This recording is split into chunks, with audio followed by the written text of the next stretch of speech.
first, I want to offer an apology to those of you who came to the accidental subcommittee that was, I believe, last Thursday.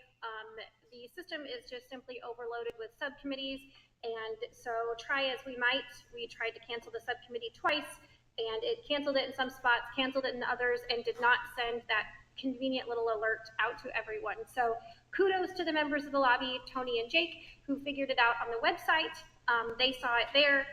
It was canceled on the website. It was not canceled via alert. So I apologize if you did not receive the alert, but we were not able to all three meet together at that time. So with respect to the members of the subcommittee, we wanted to make sure that everybody was here to hear public comment. So this is a bill on automatic license plate readers. We will just go ahead and start with public comment. I realize that there's probably a lot of you who would like to comment, so we're going to limit commentary to 2 minutes. If you have to speak beyond that, you can go ahead and email us. I'm going to try to figure out how to set an alarm on my phone. And then if you would just keep the pace moving, so if you want to speak, you can just come up to the next microphone. And so whoever would like to speak first, come up, and another person can come up over here. All right, let's go ahead and get started. No one wants to speak on it? All right. All right.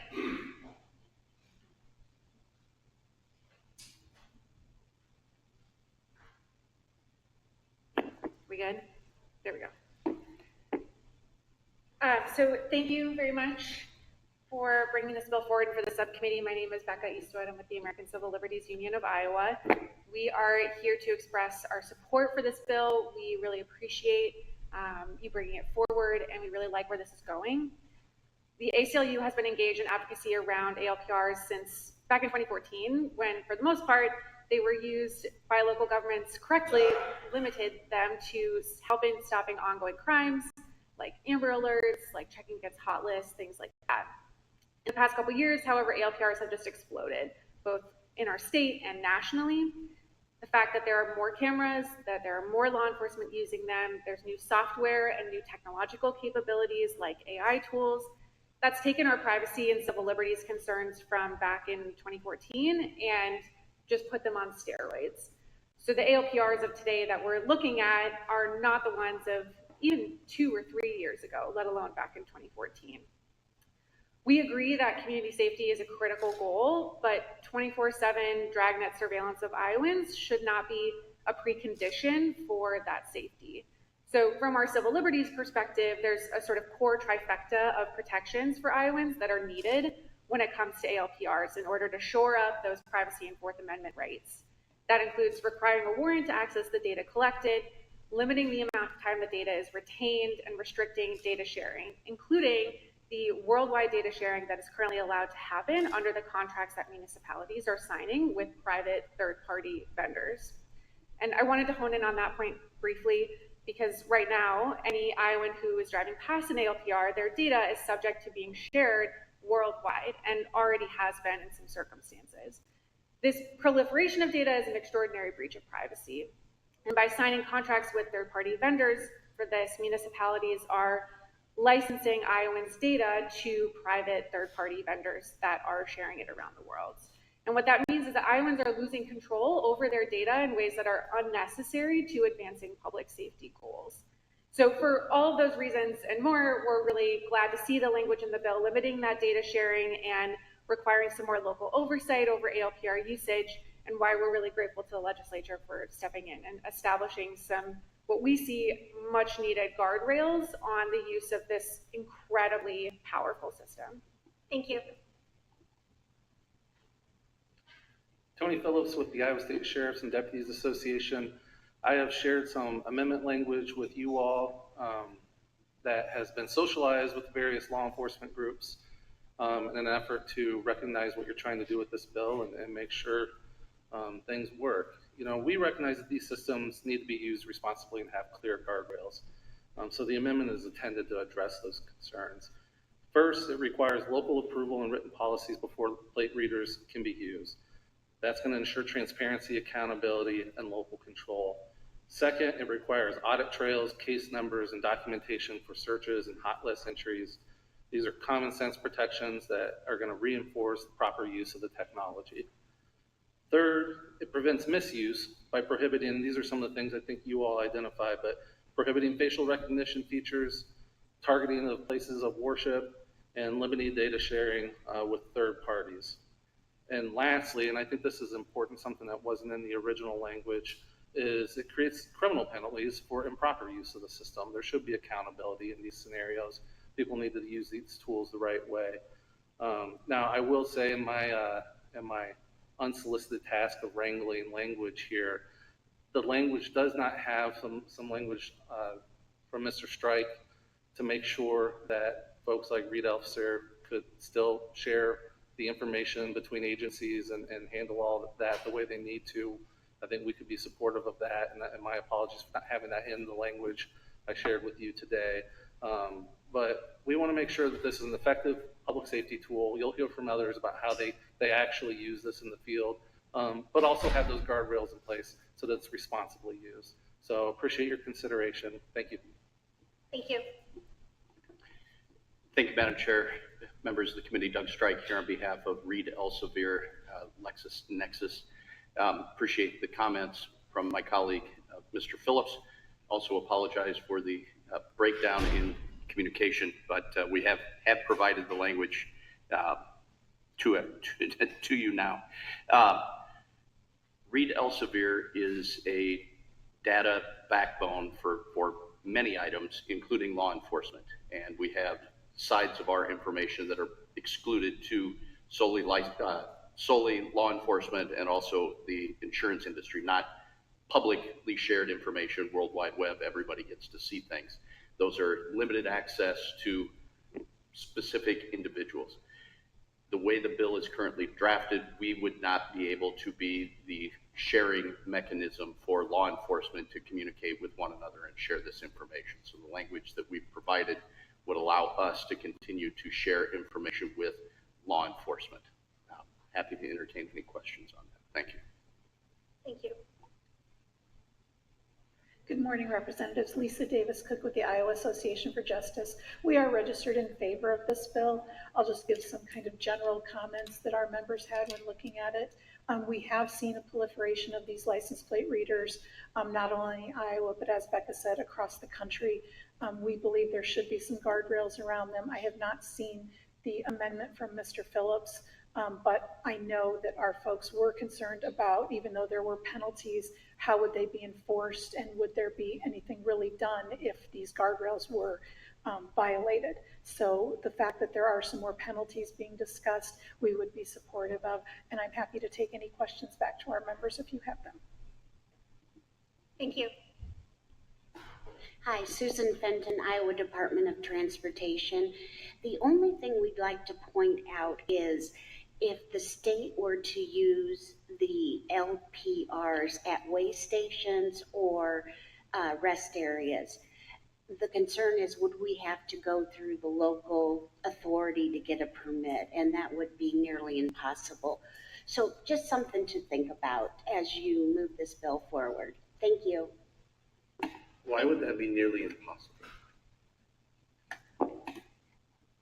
Because in some instances, there are rest areas that are between cities and counties. So would we have to get a permit from a county and a city? And it would just be not feasible, we believe. So we're just looking for a carve out, or just for you to take that into consideration since it's on the state system. I disagree that the state should have a carve out if everybody else has to abide by these rules, should this pass and be signed into law. But we will take that into consideration, and I appreciate you bringing that up.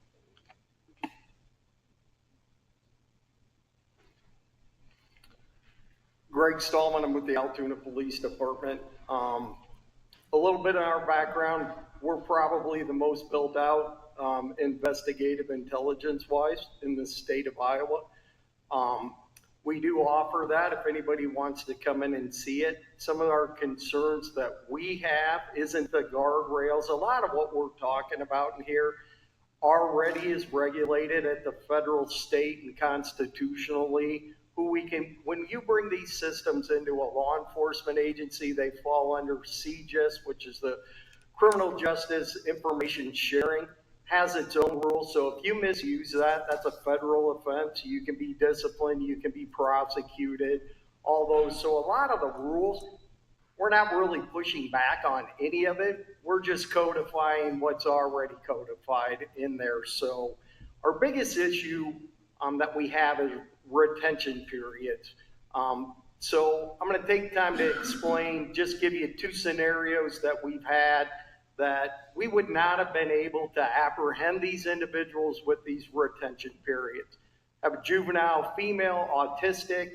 A person met her on a social media site, came to our town, picked her up, took her to another area and sexually assaulted her. It took 3 weeks before she was willing to come forward and she told a counselor. That's when we get the look. I want to point something out on these systems. I'm going to kind of use my phone. This is what we see. We're not looking at any one of their dots on the map. So initially, when we get a complaint, I'm looking at a blank screen. The next step is we're going to get something like this, just my screensaver. I don't need a search warrant to see somebody's outside of their phone. It tells me nothing about you on here. If I want to get into this phone, we already have to get warrants, subpoenas, and go those routes once an investigation takes us to that part. So initially on the warrants, I question, who is that warrant even being served on, and what is that warrant for? Initially, there is a rule where warrants and subpoenas come in, but in the first 24 hours, I don't even know who that warrant, a judge signs it, who does it even go to? There's nothing there, nothing that we know. I can't give you any information on that because I don't know anything at that time. We work our way through an investigation. ALPRs are also a small part of investigative technology, not the only part of investigative technology, if that makes sense. So yep, there should be guardrails. Those guardrails are in place. Go back to this young lady. She was able to take one of my detectives and show me the route that put her in a car, and she was able to show us the route. And she told us a silver, gray, white, small SUV. That's all we had to go on. We're able to not just use ALPR, but other technologies, and we were able to identify a car. Backtracking that, getting warrants, getting subpoenas, we were able to identify that individual. We were also able to show him in town without her in the car and her in the car. I apologize. Or am I done? Do you want to cut me off? Yeah, and Okay. actually, I started your timer way late, so you went way longer than anyone Yep, else. So sorry. I appreciate what you said. I think maybe you should take a look at the amendment, because I think a lot of your concerns will be addressed there. But I do appreciate what you said, and maybe we could talk later about the amendment too. Good morning, members of the committee. My name is Noah Bezos. I'm a legislative strategist with the Institute for Justice. We are a libertarian-oriented public interest law firm, and we've been defending the constitutional rights of ordinary people from abuses of government power for more than 30 years. This bill constitutes a considerable improvement over current state law, and it thoughtfully balances constitutional protections while giving law enforcement flexibility in exigent circumstances. We're very grateful for Chair Jones for pushing this legislation forward.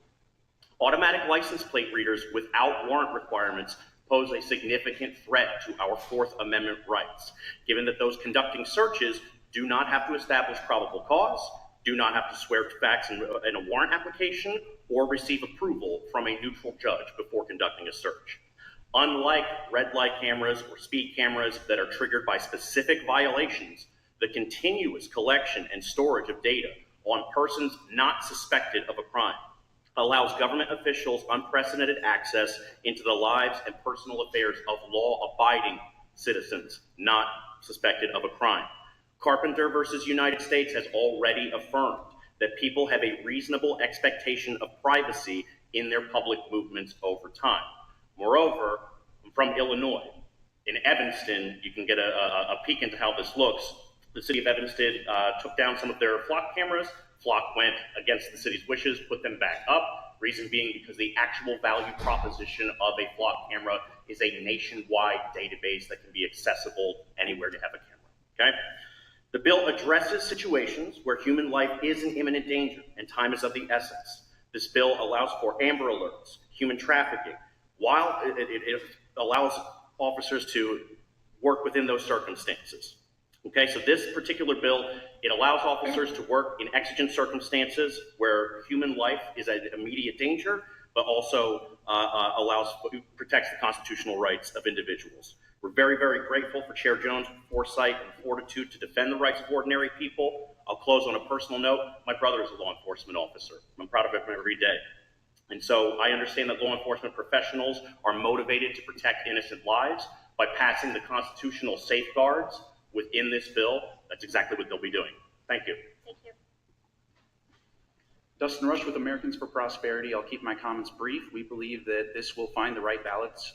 This bill will find the right balance for protecting public safety while defending privacy, due process, and limited government. So we're in favor of this bill. We appreciate it, and we look forward to the continued conversation around the amendment. Thank you. Good morning, Representatives. Christopher Rance. I happen to represent Flock.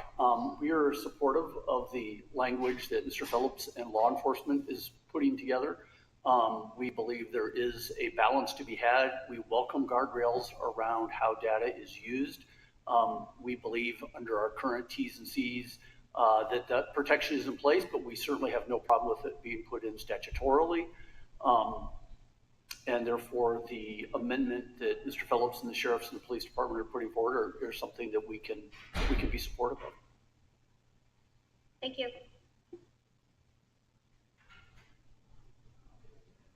Is there anyone else who would like to speak on the bill? Members? First, I want to thank, I know you guys have been working on this for a long time, or several months now, so thank you for your work on this. For the ACLU and I forget, sorry, the gentleman, Institute for Justice, yes. Do you guys, have you had access to the amendment? That they have not, okay. Okay. I'm just curious when you do to put your input on that to see if that is still consistent with things or not. So that's kind of my only question. Representative Young? Thank you, Madam Chair. I have a question about the amendment. It says a person should not use an automatic registration plate reader in a local authority. Is local municipal? Is it county? What would a local authority be? There should be any and all of those. Okay. Yeah. So if the Dallas County Sheriff's Department wanted to use this, they would need a approval by the Board of Supervisors of Dallas County? That's how I would do Okay. that, yeah. Same with a city council. Okay. Yeah, someone's had to approve Okay. that. I appreciate that. For the folks with the ACLU, you had mentioned in your testimony that this data is being shared worldwide. Can you expound on that?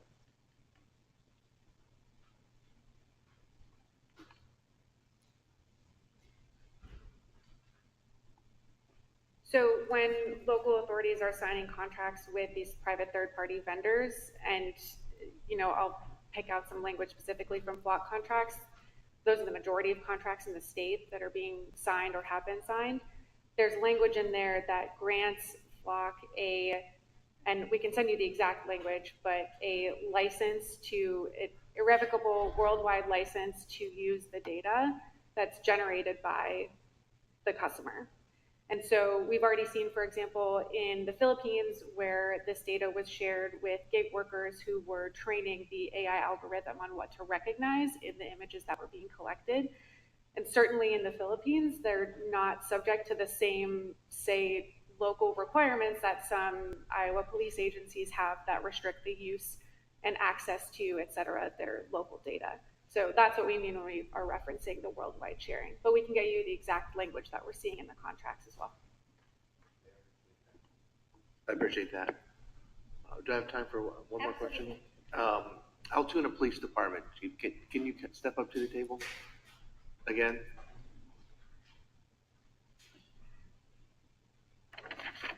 I apologize. We should have some chairs without arms for you guys.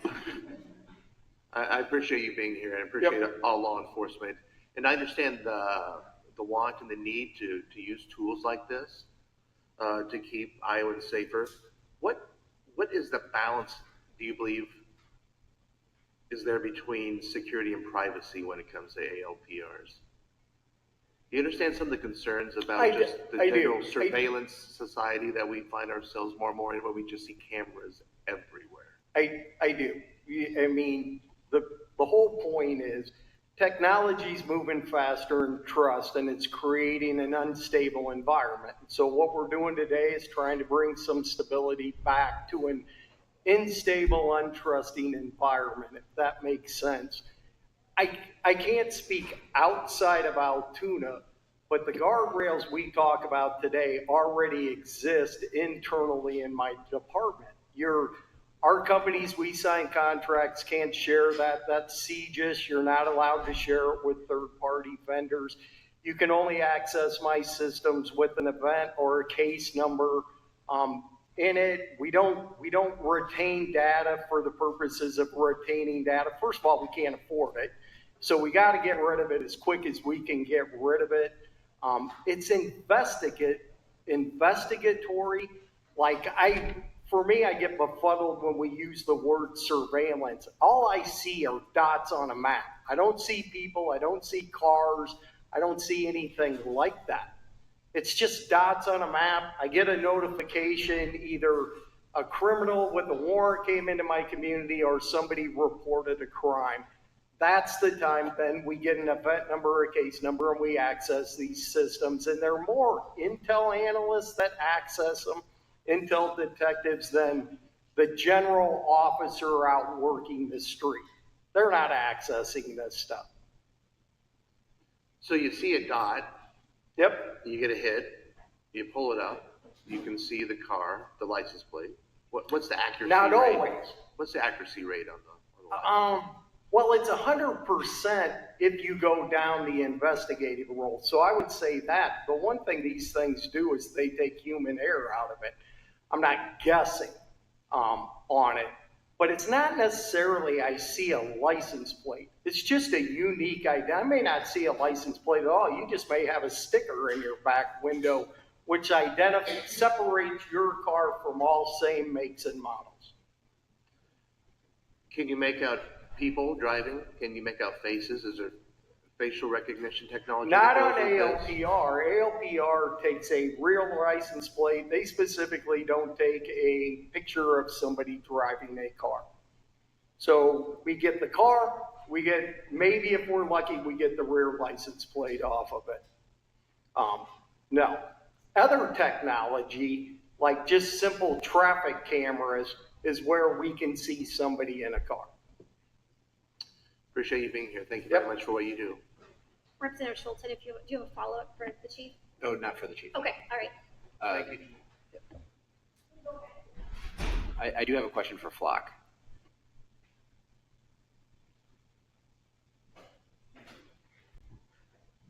I knew I should have stayed upstairs. No. So I guess my question is, I'm sure with contracts and everything, there's limitations on what you're capable of doing, but what is really stopping you from selling like data to another entity? Our contracts are with the communities. We say that we're not going to sell it to anybody else. I'm happy to provide you our most recent terms and conditions to all three of you to see. I think there's a lot of misunderstanding, or there's a lot of stuff on the internet that purports to be truth. I mean, to Representative Young's question, I mean, what we ultimately are doing is capturing the rear of a vehicle, the license plate, the model of the car, the color of the car. You can't see a person's face. I mean, that's not the intent, because you don't necessarily know who's driving the car. We're not sharing data outside of who we contract with. So if we contract with the city of Sioux City and the city of Sergeant Bluff, which we do, we contract with 83 different law enforcement agencies in the state of Iowa. They own the data. What they choose to do with the data, that is their decision, and how they choose to use that. But we don't share with anyone else. Do we have to train some AI? Yes, we do, because new vehicles coming on the market all the time. Is that a Cybertruck? Is that a Rivian truck? What's that new vehicle? So you want it to know what kind of vehicle it is. So that takes a little bit of AI training that we do, but we're not sharing data around the world. And if there was a breach of data, like what's the penalty on you guys? I'm going to make an assumption that's in our terms and conditions represent, but I don't know that for a fact. So let me get back to you with the answer to that. Yep. But to the gentleman's point earlier, I mean, we have to protect that data, right? It's in the cloud. It's under a CGIS agreement. I mean, it is not just stored on somebody's laptop somewhere. Thank you.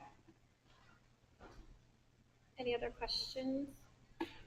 Just a comment for the public, and there's been many calls to ban these cameras. This legislation does not do that. If that's going to happen, it's going to be by citizens of a county or municipality who go to their city council or their board of supervisors and take it up there at that level. But we wanted to ensure that law enforcement has the tools that they need to do their job to keep our communities and families safe.